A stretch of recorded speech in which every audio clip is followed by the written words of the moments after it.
Going to work every day may not be your idea of fun. And while work may not be fun, it shouldn't be a place that you fear or dread. The workplace should be free of health and safety hazards to the greatest extent possible, and protection should be provided when hazards do exist. You should also be provided a work environment that is positive and free from harassment. Unfortunately, many people are subjected to work environment situations that are not positive or free from harassment. Harassment based on race, color, sex, religion, or national origin is prohibited in the workplace according to Title VII of the Civil Rights Act of 1964. The Equal Employment Opportunity Commission, EEOC, was created with the passage of this act to oversee and enforce the provisions of the act. While the EEOC addresses the various forms of harassment equally with the same oversight and enforcement, this training program will only cover the area of sexual harassment. According to the EEOC, a large number of sexual harassment cases are reported yearly.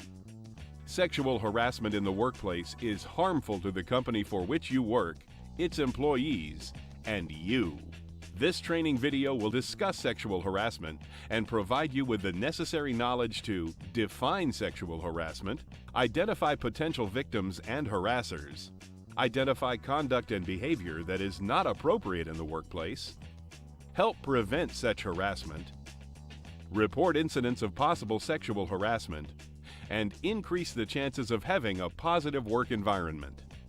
According to the EEOC, sexual harassment is defined as any unwelcome sexual advances, requests for sexual favors, and verbal or physical conduct of a sexual nature when submission to this conduct is made either explicitly or implicitly a term or condition of an individual's employment. Submission to or rejection of such conduct by an individual is used as the basis for employment decisions affecting such individual, and such conduct creates an intimidating, hostile, or offensive work environment.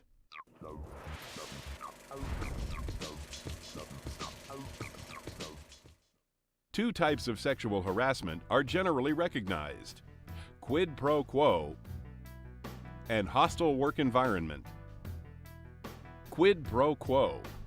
This phrase basically means something for something. This type of sexual harassment is more easily identified and usually happens between a supervisor and employee. For instance, a manager or supervisor promises to give you a pay raise, promotion, transfer, etc. in exchange for some sexual favor. Or possibly you are passed over for promotion, not given a pay increase, transferred, etc. because you did not agree to the sexual favor. In both situations, sexual harassment has occurred. A supervisor is defined as anyone that directs the daily work activities of employees or is authorized to undertake or recommend employment actions: hiring, firing, promoting, demoting, and reassigning. Hostile work environment. This type of sexual harassment is more difficult to define, but the majority of sexual harassment cases fall under this category. Comments or conduct based on sex, sexually oriented material, or other offensive material is considered harassment when they unreasonably interfere with an employee's work and are unwelcome, severe, or pervasive. The comments or conduct are also considered harassment if they create a work environment that is intimidating, hostile, or offensive. Single or isolated incidents of sexual misconduct generally do not create an environment that is considered hostile. A hostile environment claim usually requires proof of a pattern of offensive conduct. The more severe the harassment, though, the less need to show a repetitive pattern. To be considered unwelcome, severe, or pervasive enough to constitute sexual harassment, the activity must also be serious enough that a reasonable person would find it offensive.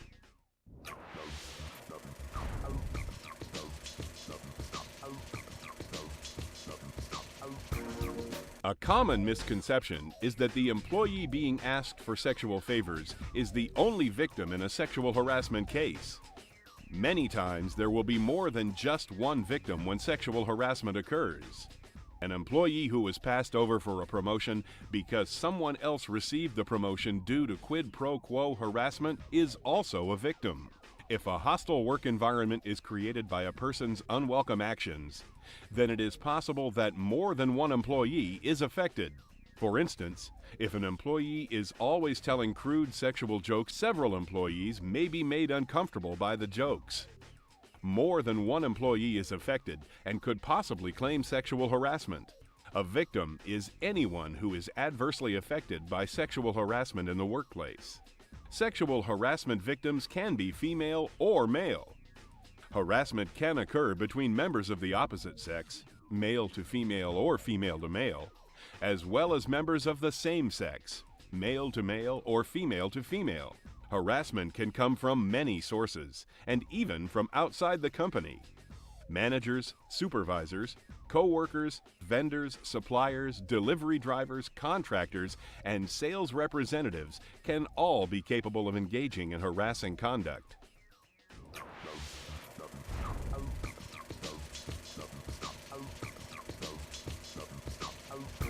Our society is sexually oriented in many ways. You will find sexually suggestive material in many areas of life, including books and magazines, advertising, movies, internet, TV shows, and radio. Our ideas, thoughts, and actions are influenced by what we see and hear. Many behaviors and actions that are portrayed in the media are not appropriate in the workplace and could constitute sexual harassment. As an employee, you should understand that some things you might do and say at home or with friends outside of work are not acceptable at work. Many actions are considered or could be considered forms of sexual harassment in the workplace. Such actions include, but are not limited to, staring or leering in a suggestive manner, making offensive remarks about someone's looks, clothing, and/or body, touching, pinching, patting, and brushing against someone in a manner that creates an uncomfortable feeling, telling sexual or offensive jokes or making sexual gestures, displaying sexually related material such as posters or calendars, sending sexually related material via emails, letters, or notes. You are responsible for your actions at work. Things you say and do will affect those around you. You must keep in mind that the people with which you work with are usually not family members or friends with which you spend your time with outside of work. They may have different views and beliefs than you about different things. Some things might not be offensive to your family and friends, but could be to your co-workers. You must keep your behavior at work neutral in the sense that you do not offend, intimidate, hurt, and/or embarrass your co-workers.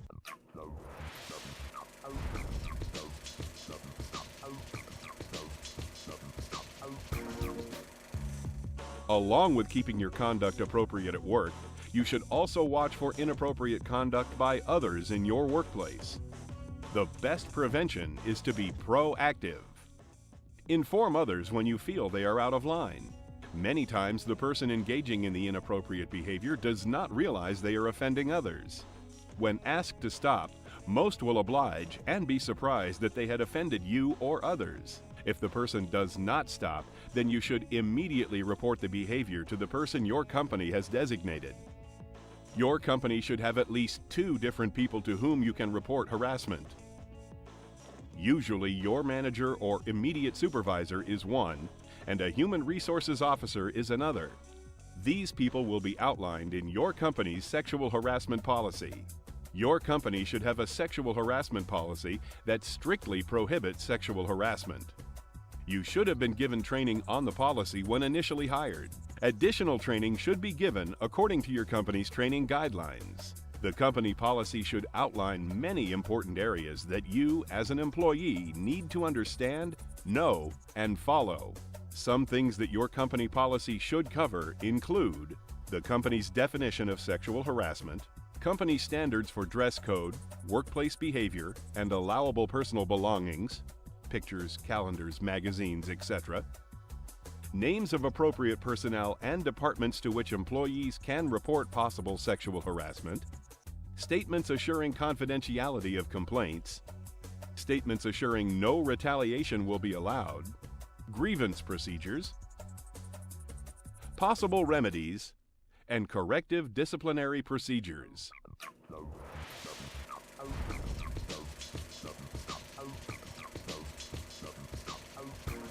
Sexual harassment can have long-lasting negative effects and be difficult to overcome for everyone involved.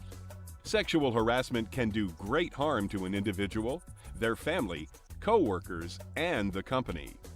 There is a great amount of guilt and shame that victims wrongly feel.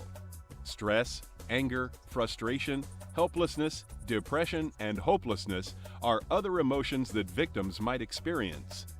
The family of the victim can also have many of the same feelings and problems that the victim experiences, either as a direct result of the harassment or due to the family member having to deal with the harassment.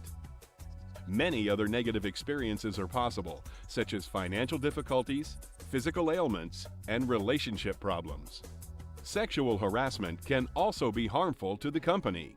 Harassment can have the same emotional and physical effect on the victim's co-workers as it does on the victim.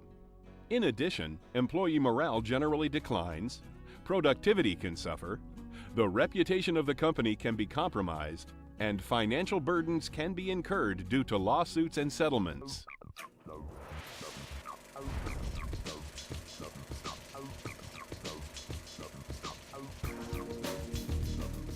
So what do you do when you feel you are a victim of sexual harassment or you have witnessed sexual harassment? As stated earlier, you should first inform the person that you are offended by their actions and would like for them to stop.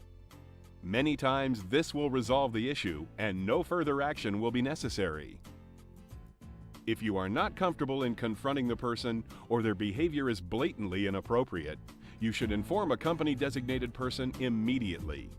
If you and the company representative believe the actions were not intended to be harassing in nature, the company representative will discuss the issue with the person and insist the behavior stop.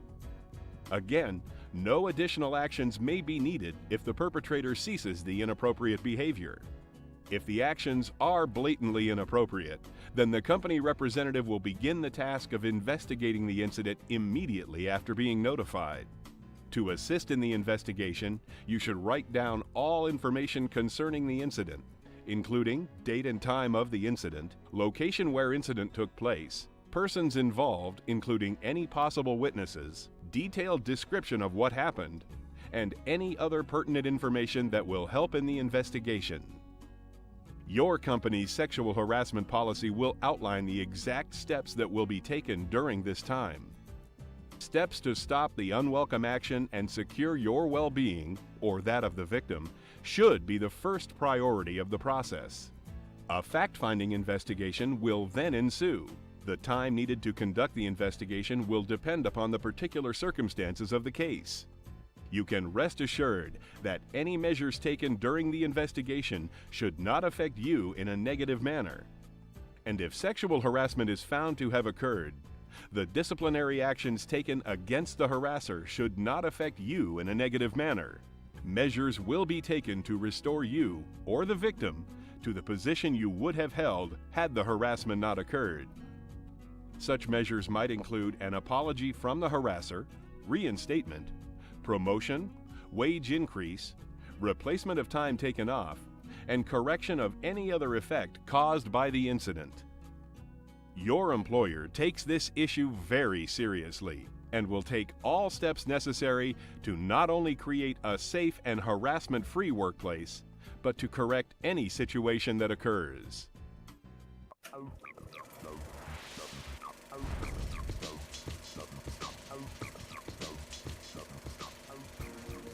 This video program has provided you with some important information about sexual harassment. As an employee, you can make a difference in your workplace. Always be aware that your actions, language, and personal belongings affect your coworkers. Be cautious and do not do anything that might offend or be construed as harassment. Sexual harassment can be very detrimental to everyone involved. If you witness harassment or feel harassed, ask the person to stop the offending behavior. If this does not correct the situation, report it immediately to the appropriate personnel.